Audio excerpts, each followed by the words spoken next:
जिस दिन भारत की जनता 5 साल में अपनी सरकार बदलने लग गए तो विकास उनकी गलियों में आ जाएगा, क्योंकि हर नेता को 15-15 साल पर कुर्सी पर बिठाते हो तो नेता को तो पता है कि मेरे शासन मेरे बेटे की भी कुर्सी कामयाब है, क्योंकि हमने इनको तो झंडे तोड़ने में लगा दिया, लड़ने मरने में लगा दिया, हिंदू मुस्लिम के दंगों में फंसा दिया। ये कोई रोजगार स्वास्थ्य शिक्षा नहीं चाहिए हमारे बेटे को। आप लोग बोलते हैं शिक्षित बनो संगठित करो, हम संसद पे राज करेंगे। अरे बताओ, जिन लोगों की नौकरी लग गई है कितने लोगों को आपने नौकरी में लगवाया है, कितना बच्चों को शिक्षित किया है आप लोगों ने। बड़े मंच से बोलते हो शिक्षा वो सैनिक का दूध है जो पिएगा वो दहाड़ेगा। अरे खुद की लड़कियों के दहेज के लिए पैसा इकट्ठा करते हो, उनको भी अच्छी शिक्षा नहीं दे रहे हो। धिक्कार है बाबा साहब के मिशनरी लोग। Knowledge doctor B R. अम्बेडकर के चरणों में श्रद्धा सुमन अर्पित करते हुए और इस सोई हुई कौम में बब्बर शेर पैदा करने वाले बाबा साहब की विचारधारा को एक उदाहरण के सामने पेश करूंगी कि जिस प्रकार से कोरोना में ऑक्सीजन की कमी हो गई थी और सिलेंडर की आवश्यकता पड़ी थी हमें, उसी प्रकार से हमारे देश में बाबा साहब की विचारधारा को कोरोना हो गया था, ऑक्सीजन की कमी हो गई थी और वो ऑक्सीजन की पूर्ति अगर किसी ने की है उस विचारधारा को आगे बढ़ाने की तो माननीय साहब कांसीराम जी ने की है। तो माननीय साहब कांसीराम जी के चरणों में श्रद्धा सुमन अर्पित करते हुए और इस बहुजन समाज में हम महिलाओं की प्रेरणा स्रोत, और मैं कहना चाहूंगी कि आज भी अगर हमारे समाज में घर में अगर तेल नहीं होता है तो महिलाएं कहते हैं ना वो कि बिना बघारी सब्जी खाते हैं, लेकिन दुकान पे आज भी आजादी के इतने सालों के बाद भी दुकान पे सामग्री लेने नहीं जाती है। लेकिन उस समय में इस बहुजन समाज ने एक बेटी ने 21 साल की उम्र में अपना घर छोड़ा था। तो बहन कुमारी मायावती जी की लंबी उम्र की कामना करती हूँ और साथ ही साथ आज के कार्यक्रम पे मंच पर उपस्थित समस्त भंते जी को मेरा सादर जय भीम नमो बुद्धाय। आज के कार्यक्रम के मुख्य अतिथि, विशेष अतिथि, समस्त मंचासीन पदाधिकारी और साथ ही साथ दूर दराज से पधारे हुए समस्त श्रोतागण को मेरा सादर जय भीम नमो बुद्धाय। एक बार मैं आप सबको जोरदार तालियां चाहूंगी आपके लिए। बताइए क्यों? एक बार पहले जोरदार तालियां हो जाए कि टमाटर के रस को जूस कहते हैं और जब ताली नहीं बजाते उन्हें कंजूस कहते हैं। एक बार जोरदार तालियां। और ये तालियां इसलिए थी कि आप सब इतना धैर्य पूर्वक सुन रहे हो। कहीं ना कहीं मिशन की पीड़ा आपके अंदर है। मुझे पता है कितने लोगों के पास भोजन नहीं पहुंचा है, पर मैं आपसे इतना कहना चाहती हूं कि मनुवादी लोग तो 9 दिन व्रत रखते हैं नंगे पैर का। आपके पास पंडाल है, चप्पल है, पानी है, मिशन का काम करना है। जब तक कार्यक्रम चले अगर मिशनरी हो तो यहीं बैठना, और अगर मनुवाद का फर्जी पाउडर हो तो उठ के चले जाना, क्योंकि जो मिशनरी होता है सिर्फ अच्छा कोट पैंट पहनने से नहीं होता है। सिर्फ वही मिशनरी तो बहुत लोग करते हैं। जय भीम नमो बुद्धाय सर, जय भीम नमो बुद्धाय सर, हमने फलाना प्रोग्राम किया, फलाने नेताजी आए, फलाने भंते जी आए। अरे भाई, त्याग कितना किया, जमीनी स्तर पे काम कितना करते हो? दूसरों को संतुष्ट करने से मिशन नहीं चलता है। अपना आत्म संतुष्टि होनी चाहिए कि मैंने मिशन का काम किया है, क्योंकि मिशन की परिभाषा क्या होती है? किसी का भी मिशन होता है तो सबसे पहले त्याग, बलिदान, समर्पण मांगता है। लेकिन आप लोग कितना कर रहे हो? आज बबीता चौहान मंच से बोल रही, बड़ी तालियां बजा रहे हो। अरे बहुत अच्छा बोल रही है बिटिया। अभी हमारे बीच में दीदी ने बोला, बहुत अच्छा बोला। क्या कार्यक्रम हो रहा है यार, बहुत बढ़िया कार्यक्रम। लेकिन ये बताओ, कितनों ने अपने बच्चों को तैयार किया? समाज के बीच बड़े भले बनने जाते हो, अपने घर को कितने तैयार किया?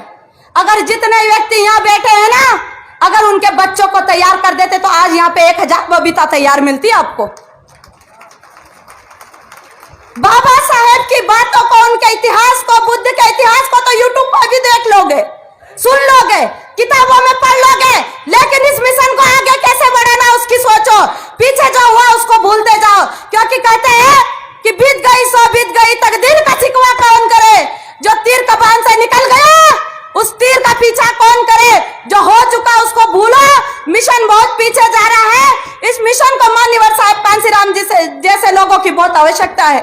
मैं समाज की पीड़ा को इस ओजस्वी वाणी से व्यक्त जरूर कर रही हूँ, लेकिन सच बता रही हूँ, जो लोग मिशनरी कहते हैं अपने आप को, मैं धिक्कार करती हूँ उन लोगों का। अपने आप को बोलते हम अम्बेडकरवादी है, हम बुद्ध के अनुयायी है, हम मिशन को आगे बढ़ा रहे, लेकिन वो सिर्फ हवाई मिशन को बढ़ा रहे, जमीनी स्तर पे कोई काम नहीं कर रहे। अगर जमीनी स्तर पे काम करते हैं तो आज यहाँ पब्लिक जितनी दिख रही है लाखों करोड़ों से होती, क्योंकि ये अंतर्राष्ट्रीय बौद्ध धम्म संगति है। हम जिम्मेदारी से कोई काम नहीं करते, क्योंकि कहते हैं ना कि अधिकार तो हम सब अपना रहे हैं, कि बाबा साहेब ने इतने अधिकार दिए, बुद्ध ने इतने अधिकार दिए, और कर्तव्य छोड़ रहे दूसरों के लिए। आपका कर्तव्य भी बनता है कि आपके पास अगर समय नहीं है तो पैसा दीजिए, लेकिन हमारे लोगों के पास हम चंदा मांगने जाते हैं ना तो उनको लगता है भिखारी आ गया है। कितने लोग यहाँ ऐसे बैठे होंगे जिनकी सरकारी नौकरी है लेकिन 1000 रुपए से ज्यादा नहीं दिए होंगे। शर्म की बात है, लेकिन मंच से जरूर कहूंगी, समाज की पीड़ा है। आप लोग बोलते हैं शिक्षित बनो, संगठित करो, हम संसद पे राज करेंगे। अरे बताओ, जिन लोगों की नौकरी लग गई है, कितने लोगों को आपने नौकरी में लगवाया है? कितना बच्चों को शिक्षित किया है आप लोगों ने? बड़े मंच से बोलते हो शिक्षा वो सैनिक का दूध है जो पिएगा वो दहाड़ेगा। अरे खुद की लड़कियों के दहेज के लिए पैसा इकट्ठा करते हो, उनको भी अच्छी शिक्षा नहीं दे रहे हो। धिक्कार है बाबा साहब के मिशनरी लोग कहते हो अपने को। एक कहानी बताना चाहूंगी, मैं है ना स्पष्ट बोलती हूँ और प्रैक्टिकल बातें बोलती हूँ। इतिहास तो सबको पढ़ा है, मैं भी बताती हूँ कि मुझे बाबा साहब का इतना ज्ञान है। लोग बताते हैं अरे भाई वो ज्ञान है तो चीता में जल जाएगा अगर लोगों तक नहीं फैलाएगा तो। आप लोग से अच्छे तो 10वीं फेल है, 10वीं फेल लोग है जो कैडर लेने जा रहे हैं। उसके पास जितना ज्ञान है समाज को परोस तो रहा है, विचारधारा को सूखने तो नहीं दे रहा, उसको खाद पानी देने का तो काम कर रहा है। बड़े बोलते हम कलेक्टर है, हम एसपी है, हम रिटायर है। क्या हो गया रिटायर है? याद रखना, जलते हुए बल्ब की वैल्यू होती है, उसको कहते हैं ग्लूब, अगर किसी को समझ में नहीं आ रहा हो तो। और उसकी बत्ती अगर फ्यूज हो जाती ना, जब तक रोशनी देता है, जब तक पहले आप कलेक्टर हो, डीएसपी हो, एसपी हो, चपरासी हो, कुछ भी हो, मिशन का काम कर रहे तो आपकी वैल्यू है, तो कितने ही बड़े पद पे पड़े रहो, रिटायर होने के बाद आप 60 बल्ब की तरह हो। तो इसलिए अपने बत्ती को जलाए रखो, ताकि आपका अंतिम जब समय आए तो ये एहसास हो कि हमने निस्वार्थ भाव से बाबा साहब का थोड़ा सा कर्ज उतारा है।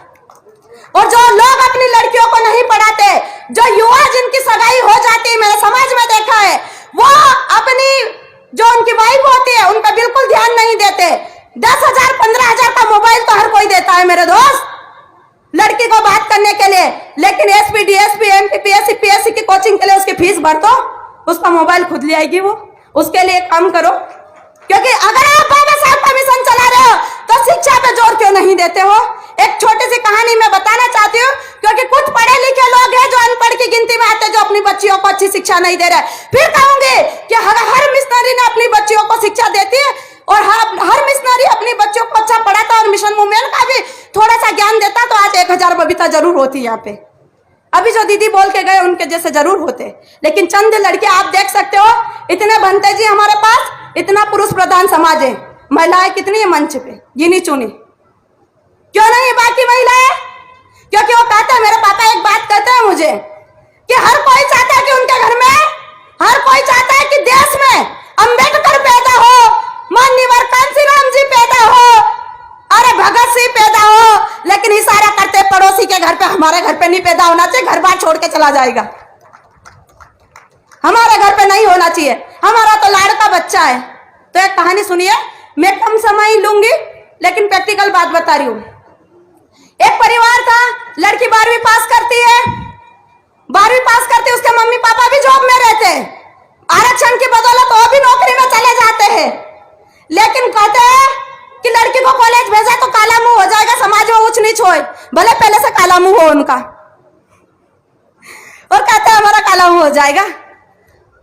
फिर लड़की की शादी कर देते हैं, ससुराल वाले बड़े बड़े वादे करते हैं, उनको तो लड़की चाहिए भाई, लड़की जाती है कि मुझे पढ़ाएंगे, वादे करते हैं, वहां जाती है, सासू माँ का ऑर्डर होता है, अरे बहू काम करेगी या कॉलेज जाएगी, बर्तन कौन घिसेगा घर के? बहू को क्या इसलिए लाए कि इसके सामने मैं रोटी बनाऊं?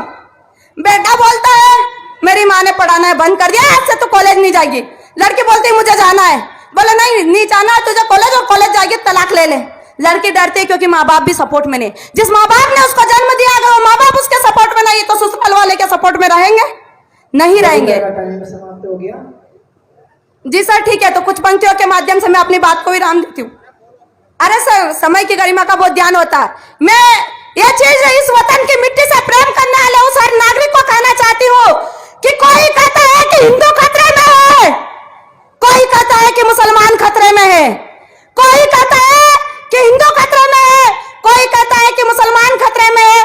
अरे बबीता चौहान कहती है दोस्तों कि तुम धर्म का चश्मा उतार के देखो, ये पूरा हिंदुस्तान खतरे में है, ये पूरा हिंदुस्तान खतरे में है, क्योंकि आज रोजगार के लिए हर किसी को लड़ना पड़ रहा है, बेरोजगारी के लिए हर किसी को लड़ना पड़ रहा है, किसान को सड़क पे आना पड़ रहा है। और मैं तो जनता को भी ये कहना चाहती हूँ कि जिस दिन भारत की जनता 5 साल में अपनी सरकार बदलने लग गए तो विकास उनकी गलियों में आ जाएगा, क्योंकि हर नेता को 15-15 साल पर कुर्सी पर बिठाते हो तो नेता को तो पता है कि मेरे शासन मेरे बेटे की भी कुर्सी कामयाब है, क्योंकि हमने इनको तो झंडे तोड़ने में लगा दिया, लड़ने मरने में लगा दिया, हिंदू मुस्लिम के दंगों में फंसा दिया। ये कोई रोजगार स्वास्थ्य शिक्षा नहीं चाहिए, हमारे बेटे की कुर्सी समाप्त है।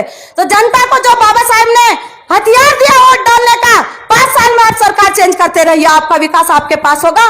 तो मैं 2 पंक्तियां आपके बीच में पेश करना चाहूंगी कि दौलत अदा करना मौला, शोहरत अदा करना, बस इतनी तमन्ना है कि सम्मा वतन की लो पर जब कुर्बान पतंगा हो तो होठों पे जय भीम नमो बुद्धायो और हाथों में पंचशील का झंडा हो, और हाथों में पंचशील का डंडा हो। इन्हीं शब्दों के साथ मैं बबीता चौहान मेरी वाणी को विराम देती हूँ।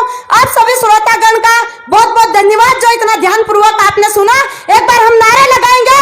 आप सबसे निवेदन है कि कोई अपने मकान में हो, कोई अपनी दुकान में हो, जहां कहीं भी हो, जय भीम का नारा उसके कानों में जरूर जाना चाहिए। दोस्तों बोलो जय भीम।